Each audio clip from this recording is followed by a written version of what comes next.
One peaceful afternoon, when the forest was quiet and the world seemed to pause, a wise monk was walking along the forest path. In a quiet corner of the world, there lived a crow who carried the heaviest burden imaginable, a deep-seated hatred for himself.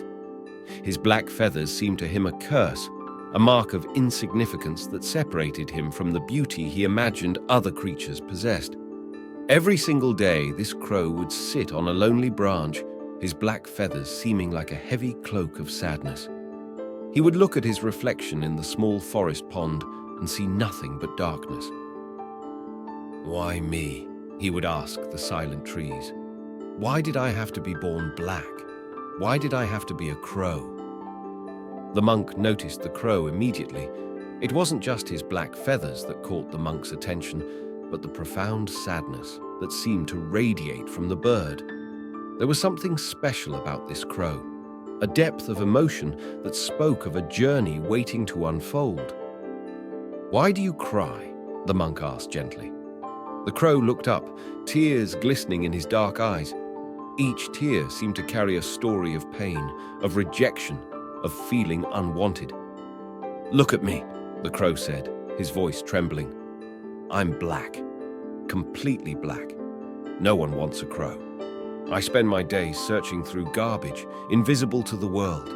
What kind of life is this? I'm unwanted, unloved, forgotten."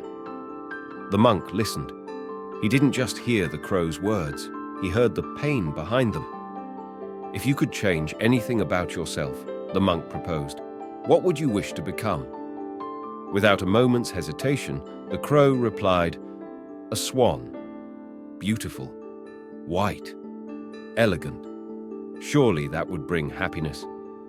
The wise monk looked at the sad crow and made a special promise. "I will help you become whatever you wish," he said kindly. "But before I do that, you must do one thing. Meet a swan first." The crow's eyes sparkled with hope. A swan, the most beautiful creature he could imagine. "Really?" he asked excitedly. "I can become a swan?" "First," the monk said with a gentle smile, "you must understand what being a swan truly means." So the crow and the monk set out on a journey to find a swan. The crow's heart raced with excitement. He imagined a life of beauty, of elegance, of being something completely different from his current self.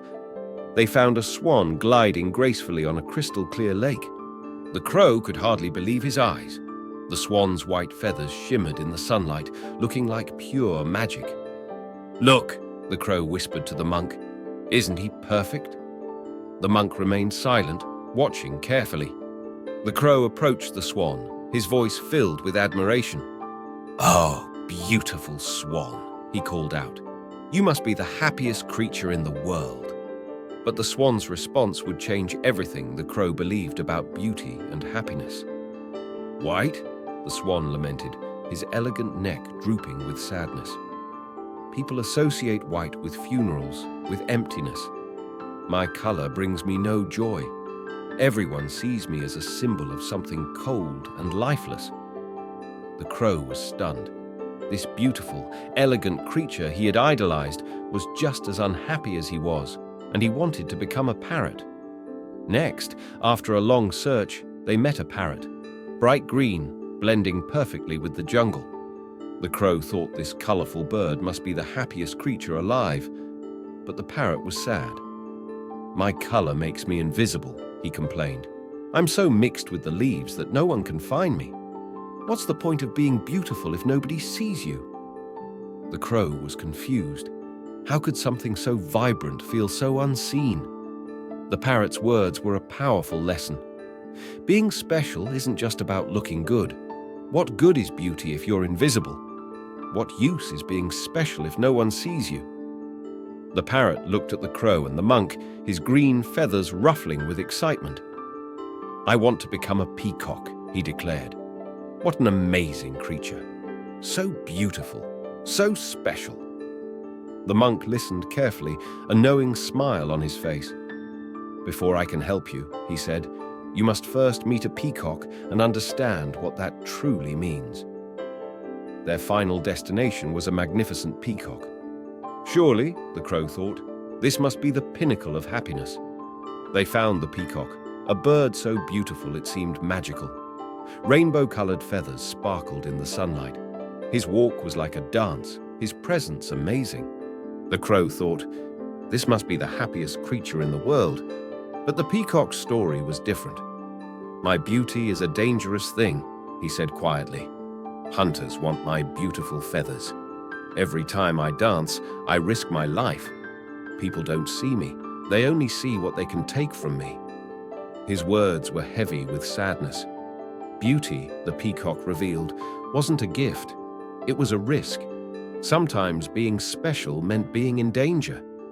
The crow listened, understanding that appearance isn't everything. Sometimes what looks perfect from outside can hide deep pain. The crow asked the ultimate question from the peacock, then who is truly happy? If beauty brings pain, if color brings sorrow, what hope is there? The peacock's response was unexpected and simple. You are, he said. You are the happiest creature of all. The crow was stunned. How can that possibly be? Look at you, the peacock explained, his voice filled with wisdom.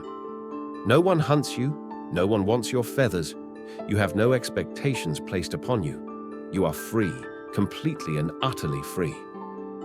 In that magical moment, something shifted within the crow. He realized that happiness wasn't about appearance, about meeting some external standard of beauty or worth. It was about accepting oneself, embracing one's unique journey. The monk, who had been a silent witness to this incredible journey, smiled. Do you understand now? He asked. The crow nodded, understanding at last that comparison is the thief of joy. That each creature, each person, has a unique path. That true happiness comes not from being like others, but from loving who you are.